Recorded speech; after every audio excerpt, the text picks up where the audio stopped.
के कार्य आज हम लोग पढ़ेंगे। मस्तिष्क के क्या कार्य हैं? तो मस्तिष्क जो होता है, मनुष्य का मस्तिष्क बहुत बड़ा जो है मानव शरीर का सबसे प्रमुख अंग है। मस्तिष्क में हम लोग जो है, मस्तिष्क का जो मेन भाग होता है वह तंत्रिका कोशिका होता है, न्यूरॉन होता है। न्यूरॉन जो है विभिन्न संवेदी अंगों से सूचनाओं को क्या करती है, ग्रहण करती है और उस आवेगों को ग्रहण करके मस्तिष्क को पहुंचाती है।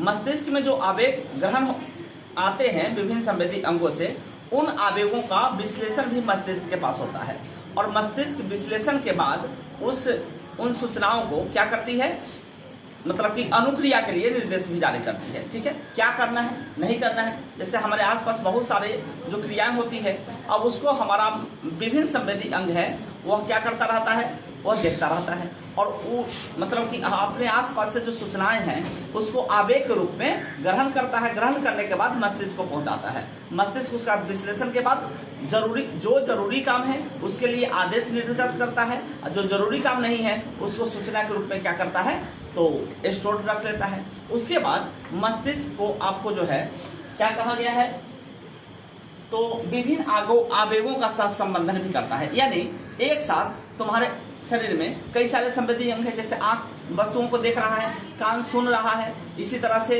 नाक भी संवेदी अंग है, गंध ले रहा है, यानी और स्किन भी महसूस कर रहा है, हीट कोल्ड ये सब महसूस कर रहा है। तो ये विभिन्न संवेदी अंगों से जो सूचनाएं जो है ब्रेन के पास एक साथ पहुंचती है, तब ब्रेन उसको किस तरह से मतलब इससे संबंधित करती है, यानी सबको सुनता है, सबको देखता है कि नहीं, यानी सारी सूचनाएं जो ब्रेन के पास पहुंचती है, इस सूचनाओं को ब्रेन क्या करता है, एक साथ सह संबंधित करती है, यानी एक साथ उसको क्या करती है, ग्रहण करती है। ग्रहण करने के बाद अब किस पर उसको रिएक्शन करना है या नहीं करना है, यह आदेश फिर निर्गत करती है। इसके बाद ब्रेन को सूचना का भंडारण भी कहा जाता है। क्यों? क्योंकि सारी सूचनाएं जो ब्रेन के पास पहुंचता है तो सब पर आदेश निर्गत नहीं करता। देखना, बहुत सारा लोग बहुत सी बातों को सुनता है लेकिन सब पर रिएक्शन नहीं करता है, यानी सब पर जो है अनुक्रिया नहीं करता है। तो इसलिए ब्रेन को सूचना का भंडारण भी कहा जाता है। ठीक है।